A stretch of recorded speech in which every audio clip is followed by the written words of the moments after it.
Assalamualaikum warahmatullahi wabarakatuh. Waalaikumsalam warahmatullahi wabarakatuh. Bismillahirrahmanirrahim.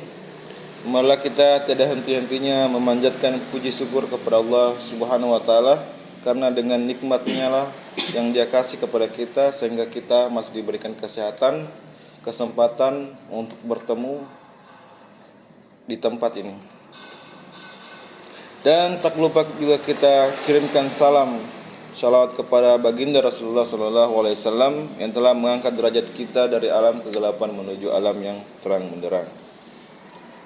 Pada kesempatan hari ini saya akan mengangkat judul tema dari kultum saya, yaitu iman kepada hari kiamat.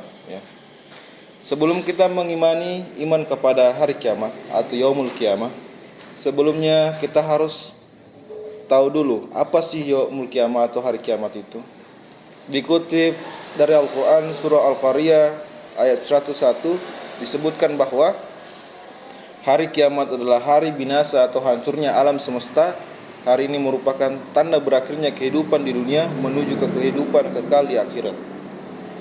Jadi hari kiamat itu hari di mana seluruh aktivitas di dunia itu dihentikan, Suka tidak suka, mau tidak mau, seperti yang sudah dijanjikan oleh Allah Subhanahu wa taala di surah Al-Qaryah. Dengan adanya hari kiamat ini bukan semata-mata kita diciptakan kemudian kita dimatikan atau bahasa kasarnya dihancurkan, Untuk membuat rasa cintanya kita kepada dunia tidak berlebihan, karena dunia ini sematanya hanya tempat persinggahan. Karena karakter manusia ketika Allah Subhanahu wa taala sudah memberikan jabatan, harta yang berlimpah, saking cintanya dengan pernak-pernik dunia sampai lupa ada namanya hari kiamat atau yaumul kiamah. Hari pertanggungjawaban. Dari semua yang dititipkan Allah pada saat di dunia akan dimintai pertanggungjawaban, entah itu jabatan ataupun harta yang berlimpah.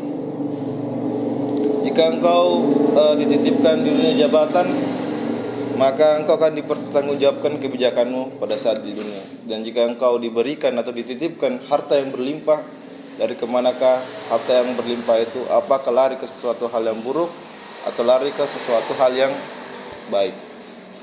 Jadi hari kiamat ini Allah Subhanahu wa taala sudah memberikan tanda-tanda kepada hambanya. Ada dua tanda yang harus kita tahu, yaitu ada yang namanya kiamat sugro dan kiamat kubro. Jadi kita harus pahami dulu dua perbedaan kiamat ini. Kiamat sugro merupakan berakhirnya sebagian kehidupan yang ada di dunia. Kiamat ini biasanya kita sebut kiamat kecil. Sejatinya kiamat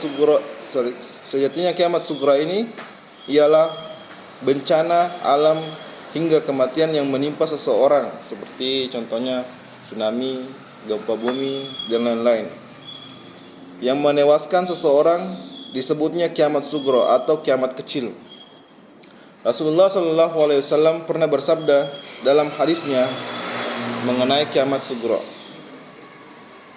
yang berbunyi, jika salah seorang kalian meninggal dunia, kursinya akan diperlihatkan pada saat pagi hari sampai sore hari. Jika ia termasuk ahli surga, ia akan melihat jelas gambaran dirinya sebagai ahli surga. Dikatakanlah kepadanya, ini kursimu hingga Allah membangkitkanmu pada hari kiamat. Hadis riwayat Bukhari. Sedangkan kiamat kubro merupakan kiamat besar atau kiamat kehancuran seluruh alam semesta beserta makhluk yang ada di dunia. Jadi kiamat kubro ini kita sudah bisa bayangkan betapa mengerikannya kiamat kubro ini. Dari Abdullah bin Mas'ud dan Abu Musa radhiyallahu anhuma, Rasulullah SAW, sesungguhnya pada saat dekat hendak terjadinya kiamat akan ada di mana hari kebodohan itu merata. Ilmu diangkat dan banyak terjadi al-harj.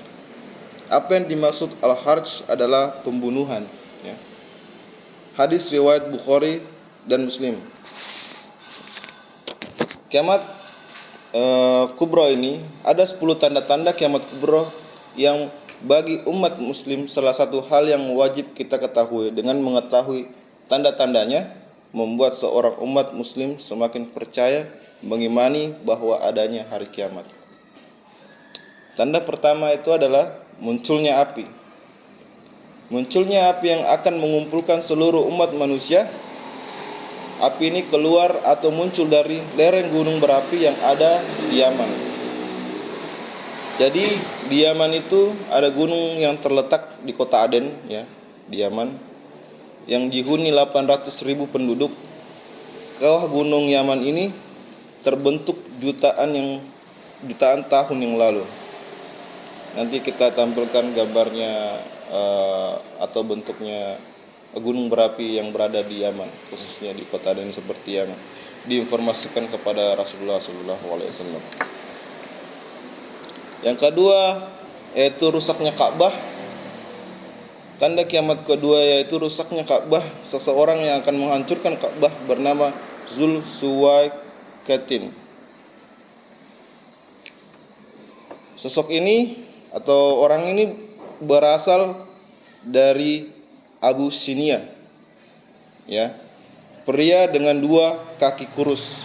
Jadi sosok yang disebutkan Rasulullah ini, kalau kita cari di Google, ya, Abyssinia ini telah menjadi negara Ethiopia, ya, sudah berubah jadi negara Ethiopia. Abyssinia ini termasuk peradaban yang paling tua yang sudah berubah menjadi Ethiopia, negara Ethiopia. Terletak di tanduk Afrika yang merupakan bagian paling timur daratan Afrika. Jadi kalau kita simpulkan betul adanya peradaban Abyssinia yang berganti menjadi Ethiopia. Dilansir dari Wikipedia pun, Ethiopia adalah salah satu negara tertua di Afrika. Jadi betapa akuratnya Rasulullah menyampaikan informasi sehingga kita bisa tahu dan bisa mengerti, ya. Yang ketiga, matahari terbit dari barat. Yang keempat, munculnya Imam Mahdi. Jadi Imam Mahdi ini adalah seseorang yang sangat adil dan tidak ingin ada kezaliman dan permusuhan di dunia.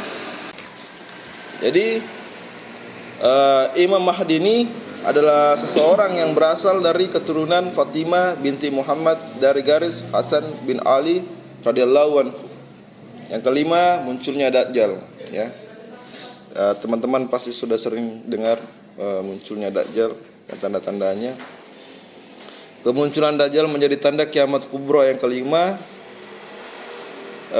kemunculan Dajjal bisa dikatakan sebagai ujian paling besar yang akan dihadapi manusia menjelang datangnya hari kiamat, ya.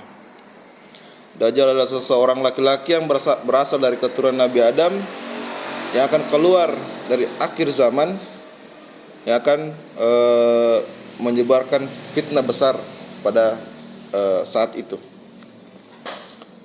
Yang keenam adalah turunnya Nabi Isa. Setelah munculnya Dajjal di bumi menyebarkan fitnah yang membuat kerusakan di bumi, maka Allah Subhanahu wa taala mengutus Nabi Isa untuk turun ke bumi melawan Dajjal. Terus yang ketujuh adalah munculnya binatang melata, ya. Tanda kiamat kubra yang ketujuh yaitu munculnya binatang melata yang tidak bisa dijelaskan secara ilmiah. Yang kedelapan, kemunculan Ya'juj Ma'juj. Tanda kiamat kubra dan kegelapan yaitu kemunculan Ya'juj Ma'juj ini ada sesuatu yang sangat senang berbuat keburukan dan kerusakan di bumi. Yang kesembilan, terjadinya gempa bumi yang dahsyat, ya. Dan yang ke-10, munculnya kabut asap, ya. Tanda kiamat terakhir ini yaitu dimunculkanlah kabut asap oleh Allah Subhanahu wa taala untuk memberikan azab atau siksaan kepada manusia-manusia yang tidak beriman dan suka berbuat maksiat. Jadi hikmah, ya, beriman kepada hari akhir ini adalah kewajiban beriman kepada hari akhir sudah diberitakan dalam Al-Quran dan hadis, ya. Namun biasa dipertegas oleh dalil akal pikiran, ya. Secara akal bisa berpikir bahwa segala sesuatu yang ada di dalam dunia mengalami perubahan. Setiap perubahan pasti juga akan ada membutuhkan akhir.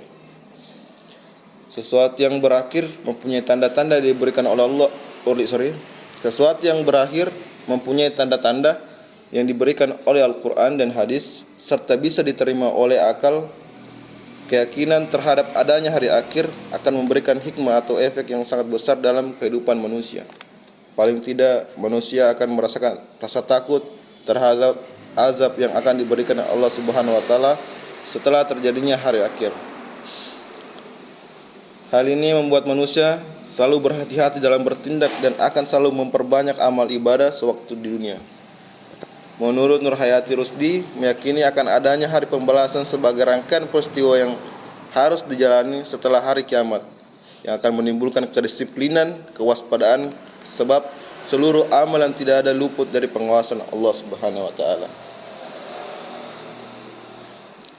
Itu saja, sekian dari saya. Terima kasih sudah meluangkan waktu untuk hadir di tempat ini. Saya akhiri kultum saya dengan mengucapkan alhamdulillah. Assalamualaikum warahmatullahi wabarakatuh. Waalaikumsalam warahmatullahi wabarakatuh. Kultum. Udah 7 menit tapi ini Pak, hampir menit.